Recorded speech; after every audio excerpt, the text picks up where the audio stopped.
we were having dinner and they say, oh, look, we just received an email from the Oude Kerk. And I was like, which church is that? And they told me it was this church. And I was like, oh, that's so strange. I just went to that church a year ago and I had a kind of strange experience there.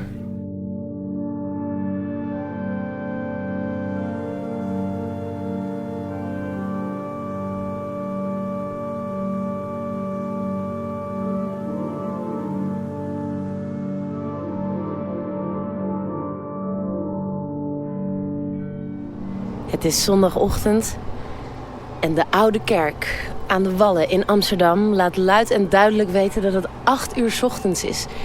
En het is een hele gekke schemertijd, want het is Amsterdam Dance Event dit weekend. Dus je ziet hier en daar wat nachtvlinders voorbij fladderen. Een gouden legging. Ook een paar dronken Britten. Een wereldster op het gebied van experimentele elektronica zit al een week in deze Oude Kerk, het oudste nog bestaande gebouw van Amsterdam, om hier spatial music te maken. Een uniek project, een uniek document, waar ik hem exclusief 2 uur lang over mag spreken. I instantly went and put a tone generator, a sine wave generator, and I just went up and down the frequency scale, all the way from down to high, and listened to the frequencies that felt like resonated in a powerful, beautiful way within the space. And quickly we figured out something quite strange, is that the note C at 440 hertz just resonated so beautifully, and also the note G.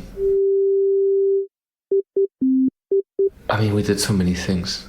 Yeah, I mean, but the first thing I did was the sine waves, just the pure tones, just going, literally just frequency by frequency, until we realized, honestly, the middle C was beautiful. Just felt perfect. Ik heb je overigens nog helemaal niet verteld wat Playing the Cathedral eigenlijk inhoudt.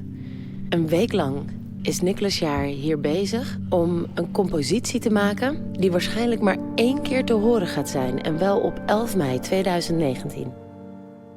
Inmiddels via een klein trappetje in een zijkamer van de kapel terechtgekomen, een prachtige marmeren schaal, uitzicht op de dames tegenover de Oude Kerk. En naast mij Jacob Lekkerkerker, de curator van de muziek in de Oude Kerk en organist. Zou jij kunnen uitleggen wat special music is en waarom dit zo belangrijk is voor de Oude Kerk? Special music als term sluit eigenlijk op een subgenre in de klassieke muziek, waar componisten zelfs zo ver zijn gegaan om ruimtes te ontwerpen voordat er een muzikaal event ging plaatsvinden.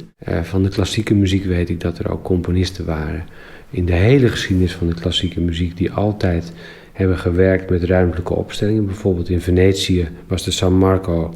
De muziekpraktijk was er zo dat er nooit 1 koor zong, maar meerdere koren, en die reageerden dan op elkaar. Sowieso in kerkmuziek in de hele geschiedenis, want die mensen die bewegen de hele tijd. Meneer Pastori staat dan weer daar. En in de Oude Kerk is het eigenlijk, ligt zo voor de hand om hier te gaan bewegen. Je wil gewoon door het gebouw heen lopen. En bovendien is het gebouw eigenlijk een optelsom van wel 9 ruimtes of zo. En eigenlijk ik zeg het nu negatief, maar de hele ruimte is veel geschikter voor een muzikaal event dan 1 van de ruimtes. Dan zit je toch altijd een beetje met een clubje op een plekje iets te doen, terwijl de grootsheid van het gebouw nodigt juist uit om erheen te bewegen. The first day I just played with the space. I didn't touch the organ. I mean, I touched vaguely the organ for a second, but I didn't really play anything. And I was working with the space to understand what the space was first. And then in the morning of Monday, that was Sunday night, and then on Monday morning, I said, okay, the first thing that I probably should do is I should get on the organ and improvise for an hour and a half and see what happens. I listened to the hour and a half, and the only thing that I liked was this maybe 15-second little bit that ended up being the theme that we kept on going back to over and over and over and over again. And so I played the organ, and then I've played the organ at least for 6-7 hours, always recording it and then always showing it to my organist. Toen ik deze week mocht komen kijken, even een paar stappen in de Oude Kerk heb gezet, toen kreeg ik kippenvel op mijn wangen ervan. Wauw. Ja, dat heb ik normaal alleen met een heel gek kaasje. Welk? Goed, vraag ik je straks. Ja. Als ik met een heel gek bijzonder kaasje eet, Ja. of als ik echt heel erg door iets geraakt ben. Maar dit waren eigenlijk maar 2 of 3 klanken tegelijkertijd. Waar zit het hem nou in? Dat zit hem in hoe die kerkakoestiek werkt, volgens mij. Er staan subwoofers. En dus de lange geluidsgolven, die komen echt, die ontvouwen zich heel prettig in de ruimte. Die hebben alle ruimte. Dus dat grijpt bij mij altijd om mijn benen heen. Je hebt het over je wangen. Maar nu ik erover praat, voel ik mijn benen en mijn billen. Ik ging ook ergens zitten op een stukje hout. En dat stukje hout, dat was ook een klein beetje aan het trillen. En wat Nicholas ook heeft gedaan deze week, is heel erg spelen bijvoorbeeld met feedback. Dus het opzoeken van feedback en dan die toon die daar ontstaat niet wegwerken, maar juist opzoeken.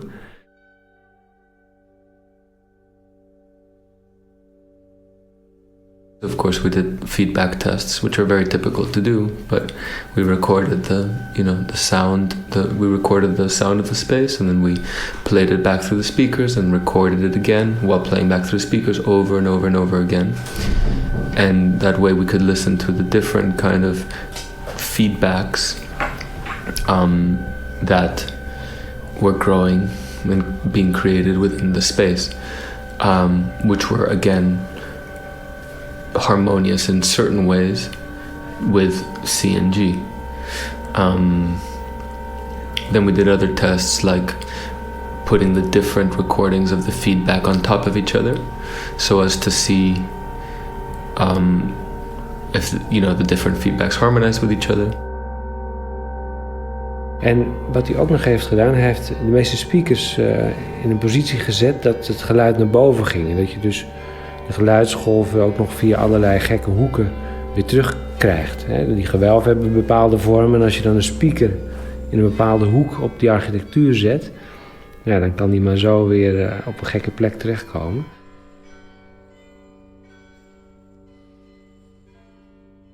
But there's a funny story with this church because how do I even get to this? When I was making my last record, there was a sentence that kept coming back into my head. I'm calling it a mantra, but it doesn't have that kind of, like self-help thing for me. It was really a creative mantra, right? It was something that, I don't know why it arrived in my head and it just wouldn't leave me. And it was the sentence, mirrors still reflect if they break.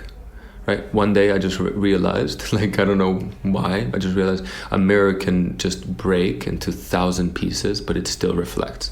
So anyways, this is was a very important sentence for me in my head while I was making my record Sirens, which in a way is about, it starts with mirrors breaking. Mm-hmm. The first song called Killing Time starts with an American flag waving in the wind, and then you hear mirrors breaking.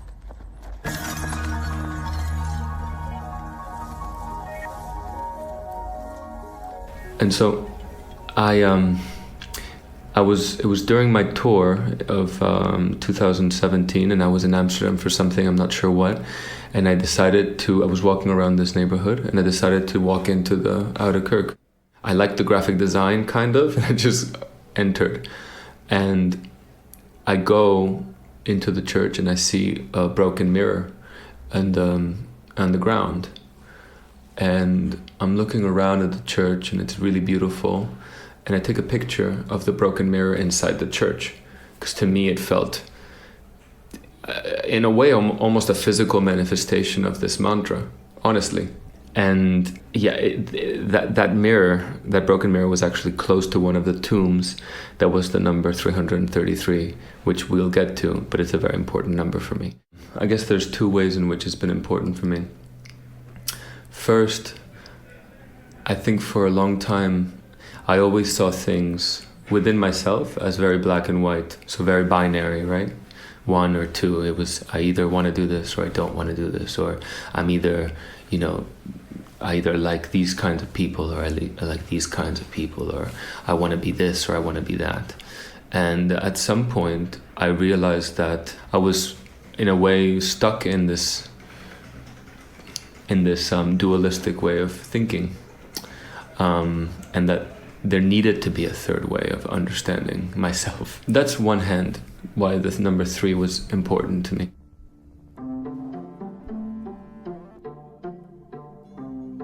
I guess the third most important reason.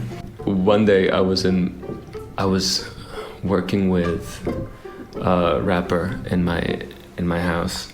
He's actually a teacher who teaches hip hop and rap too. What's his name? His name is Y, and I should get in touch with him again.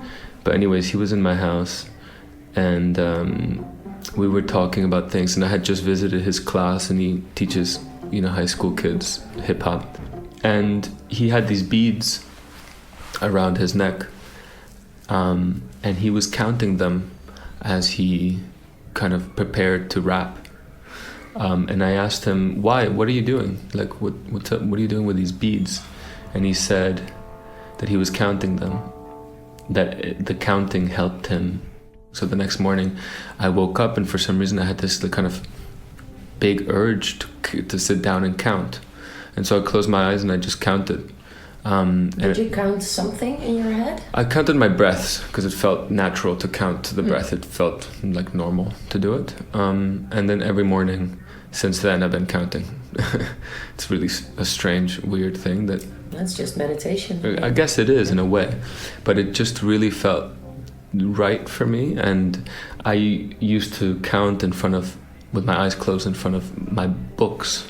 And they were on the floor kind of, and I had put specific books in front of me while I meditated, counted, whatever, and I just put those books specifically there because I felt like I needed to read them, or I had read them and I liked them. And after 6 months or 7 months of counting every morning, I decided to, with my eyes still closed, this is still while I was doing making the Sirens record, I decided to start opening up books from, with my eyes closed and opening them to a random page and just reading the one page for it to kind of help me to get inspired for that day, or give me kind of a through line for something. And the first time I decided to do that, I opened it. I forgot actually to say something important before this. For the first 6 months that I was counting, I ended up counting to the same number every day. After maybe 2 months, it just was the same number. It just felt like the right number. And that's the number 333. And so the first time I opened this book, 6 months after, I opened it to a random page, and it happened to have been page 333 in the Einstein-Isaacson biography, okay? Very strange. For me, I'm not someone who believes in a lot of different things like this or whatever, but just the fact that it was that page and it was that number felt so crazy, because it just didn't make any sense. How could that happen? How could I have been counting to this number, and then the first time I decide to, start creating this new process for myself of complete chance. And I had been doing other chance operations and things, but when I decided to do that, so then I read that page, and it became a very important page for me in that book. And it's complicated to really explain what's written in that page right now, and I don't want to kind of bastardize that page or whatever. But in the pages 332, 333, 334, it's really, to me at least, the way that I perceived it, it's this kind of question of how can so much in the universe make so much sense, and yet there's still so much chaos, right? Like how can all of this have been created in such an incredible design, right? And yet there's certain things that are just impossible to fathom, impossible to understand, impossible to really even look at, right? There's so much we're missing, and yet there's so much we can actually perceive. And I felt like that had a lot of this kind of triangle circularity for me, and it had a lot of this non-dualistic truth in it. And so since then, that number has just, I think if it would have been just a weird thing for me, that number, if that didn't happen. If it hadn't just appeared then in this kind of chance operation.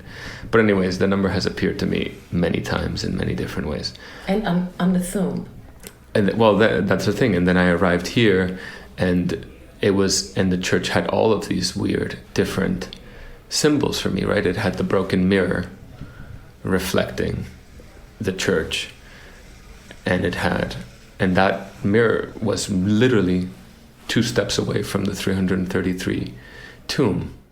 I felt like in order to do a good job here and to really understand certain things, I needed to sleep in the church.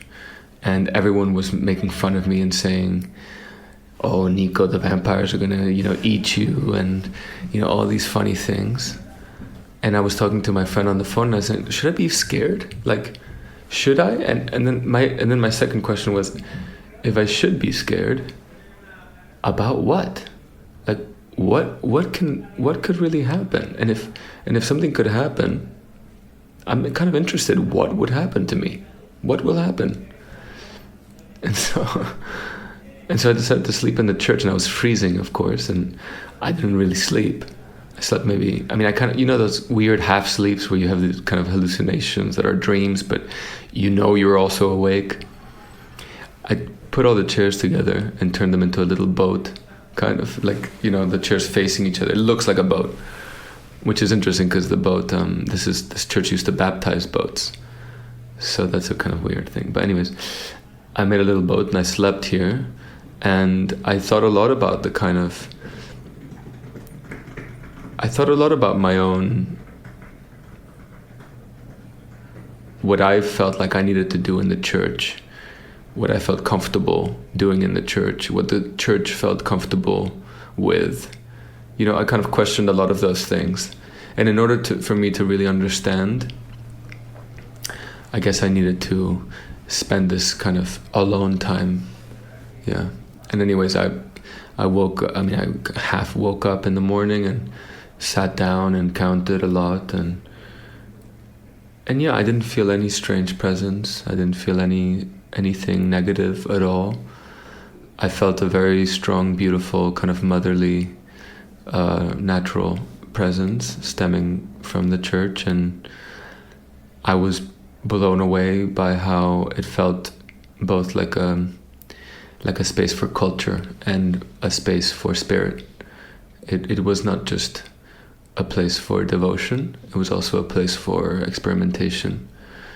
And for me, that was very, very, very heavy to feel that combination, because I feel like it's, in a way, that's the kind of space that I've always wanted, right? A space that is both for experimentation and for some kind of devotion. I'm feeling, I guess, really grateful because it's been a very special week. For the past 10 years, I've been playing mostly in kind of more standard clubs or music venues for a set time, like you have an hour or an hour and a half or maybe 3 hours for a DJ set or whatever. And people come in with some kind of expectations, like I will play my music or I will play this or that.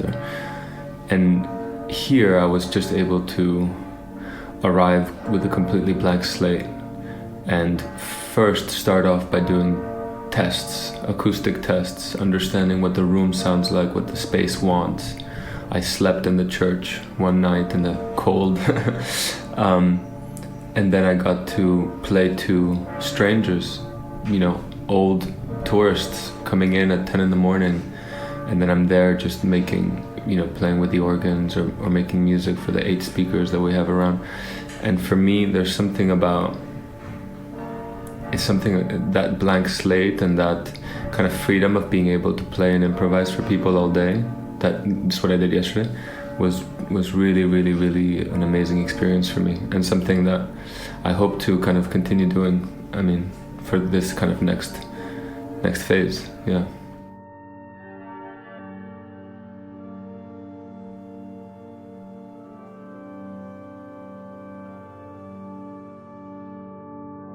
In the past couple of years, I think when I finished my last record, for me, it was almost like, okay, I'm gonna try doing this the normal way one last time. I'm gonna put out a normal record, and I'm gonna do a normal press thing, and I'm gonna go on a normal tour. And honestly, I cannot do this anymore. It's not something that I'm okay with.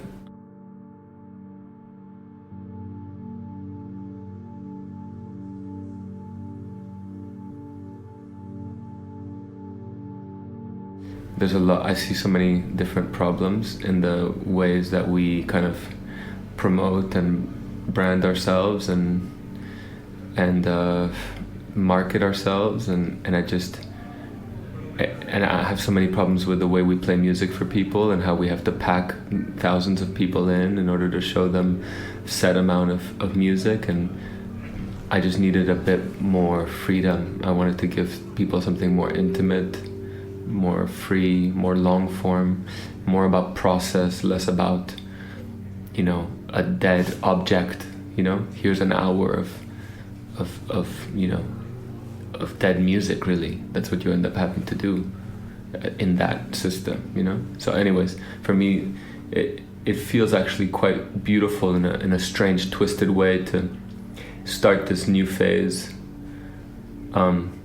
in the middle of the red light district, in the middle of this kind of hedonistic thing, and at the same time, coincidentally, at the time of ADE, when there's, I think, 800,000 electronic music tourists, and I was just there in this little church, or a big church, like making choir music, and it just felt like, oh wow, this is a weird metaphor for what I've been trying to get to.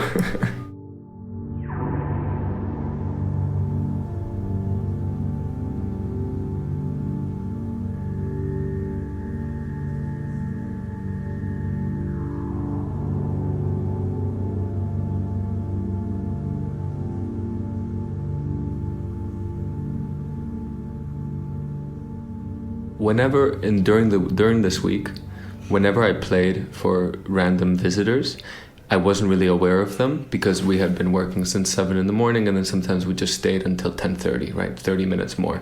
I wasn't really aware of them. But yesterday, we really got started. I really started making music when people arrived. And I knew I would be here all day. And so for me, I was very, very conscious, okay, who's here? How can we speak to them? How can we communicate with them, right? And I looked over to my friend who's with me here, Pancho, and I said to him, wow, people are so afraid. We're all so scared. People were arriving into the church and they were looking like this, like looking around with big eyes, like, at people, and they didn't want to look at other people in the eye, and they were just doing their own thing, and there was this fright. It's like really strong fright. That's what I felt, and I was trying to sing, through the speakers, and I was also scared all of a sudden, and there was just this intense fright that pervaded the room. I think we're really, really, really scared of the way other people see us. I mean, in general, which I think gets shown in an extreme way via the way that we actually portray ourselves as a society today, which is constantly portraying ourselves. It's really funny that kind of the irony there, right? That we are so afraid of judgment that we are constantly trying to portray. I don't know, there's something there, I can't really quite. But then, while speaking to Jacqueline and Jacob at night about yesterday, we were talking about how when people enter the church, they're 30 minutes in the church, they're 45 minutes in the church. You can really see who they are, how they walk around in life. The way they walk around in a space is how people walk around in life. Do they go near the wall? The walls, right? Do they go close to the middle? Do they walk really fast? Do they talk loudly? Do they, take their time? Do they look up? And you can just see how people go through their entire life by how they treat a space, and how they treat time.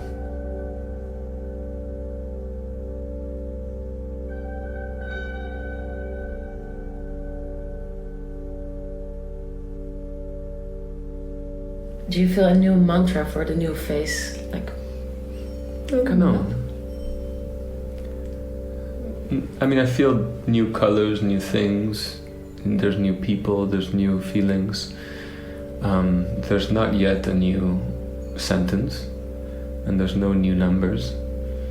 But there's a lot of possibility.